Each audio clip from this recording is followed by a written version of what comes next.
Assalamualaikum warahmatullahi wabarakatuh. Selamat berjumpa kembali dengan saya Cipto Subroto.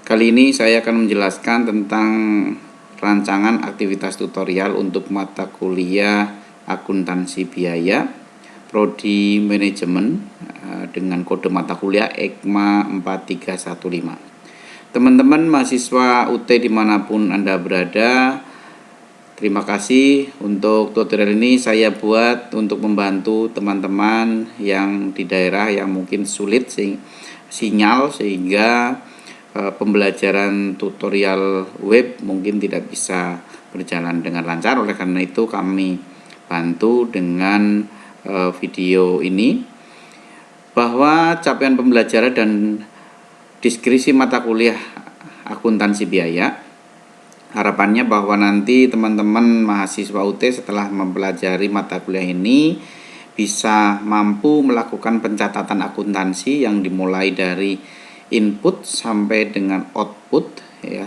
proses produksi, dan pada akhirnya mahasiswa mampu menetapkan standar dan analisis varian cost produksi tersebut. Sedangkan mata kuliah akuntansi biaya yang berbobot 3 SKS, sehingga ada 9 modul yang akan kita pelajari.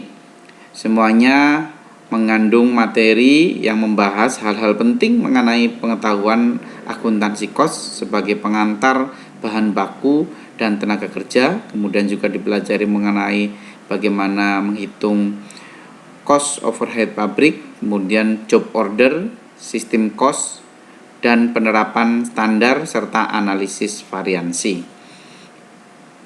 Di sini kita lihat adalah peta kompetensi mata kuliah dari akuntansi biaya, bahwa nanti akan saya jelaskan poin-poin yang akan kita pelajari di modul 1 sampai dengan modul 9.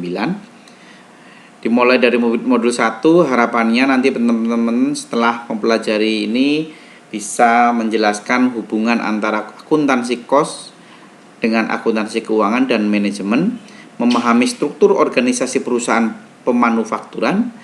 Yang ketiga, menjelaskan akuntansi cost sebagai sebuah sistem, serta menjelaskan hubungan antara akuntansi cost, akuntansi keuangan, dan akuntansi manajemen.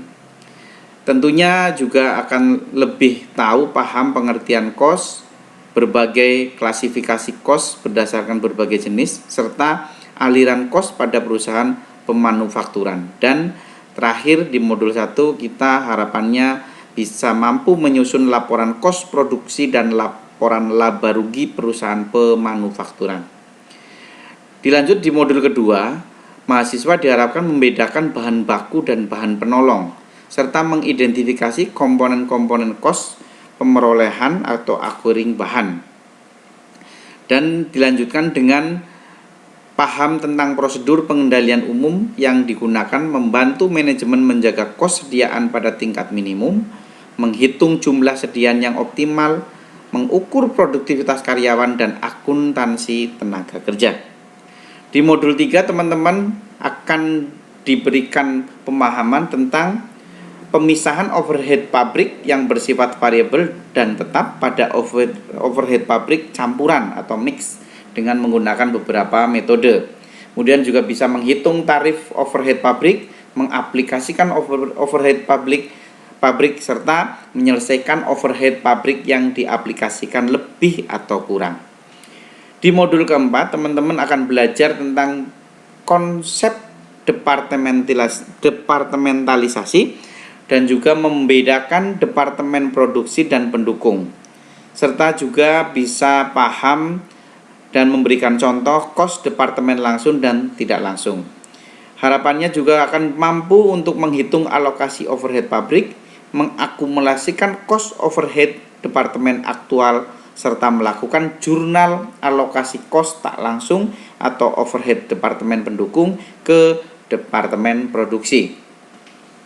Selanjutnya di modul kelima, teman-teman harapannya bisa menjelaskan aliran cost dalam sistem cost pekerjaan, kemudian juga menyebutkan berbagai dokumen yang digunakan dalam sistem cost pekerjaan, menghitung cost produksi dengan menggunakan sistem cost pekerjaan, serta dapat membuat jurnal yang terkait dengan sistem cost pekerjaan. Sampai di modul kelima, teman-teman paham tentang itu, kemudian kita akan lanjut di modul ke-6.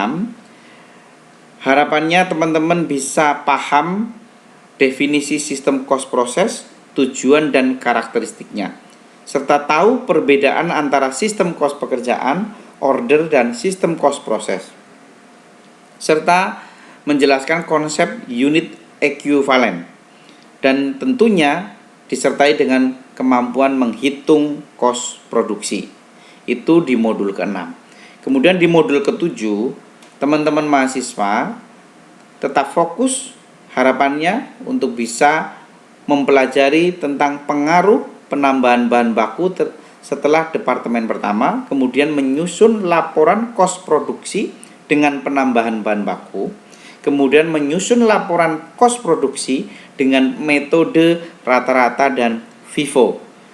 Kemudian selanjutnya perlakuan akuntansi atas adanya produk rusak, cacat, bahan sisa, dan bahan sisa buangan. Itu untuk penguasaan di modul ke-7. Dilanjutkan modul ke-8, teman-teman bisa membedakan antara produk bersama dan produk sampingan, ya. Kemudian menentukan cost bersama dan membedakannya dengan cost umum, serta membedakan antara produk sampingan dan bahan sisa. Tentunya di akhir modul teman-teman bisa mampu membuat jurnal yang dibutuhkan untuk mengakuntansikan produk bersama dan produk sampingan. Sampai di sini teman-teman harapannya bisa paham sehingga di modul 9 bisa mengidentifikasi, ya, mengidentifikasi dan menjelaskan sistem cost standar. Kemudian juga menjelaskan kegunaan pengkosan standar, kemudian menghitung standar untuk bahan baku, tenaga kerja langsung, dan overhead pabrik, serta menghitung variansi cost standar untuk bahan baku, tenaga kerja langsung, dan overhead. Itulah tadi untuk poin-poin modul per modul yang akan kita pelajari selama 8 tutorial ke depan. Oleh karena itu, saran saya tetap semangat, jangan putus asa, pantang menyerah, dan tentunya bahwa kita selalu mengaplikasikan prinsip orang pintar adalah orang yang tahu apa yang dia belum tahu. Oleh karena itu, selamat belajar, selamat sukses selalu untuk kita bersama. Terima kasih, saya Cipto Subroto. Wassalamualaikum warahmatullahi wabarakatuh.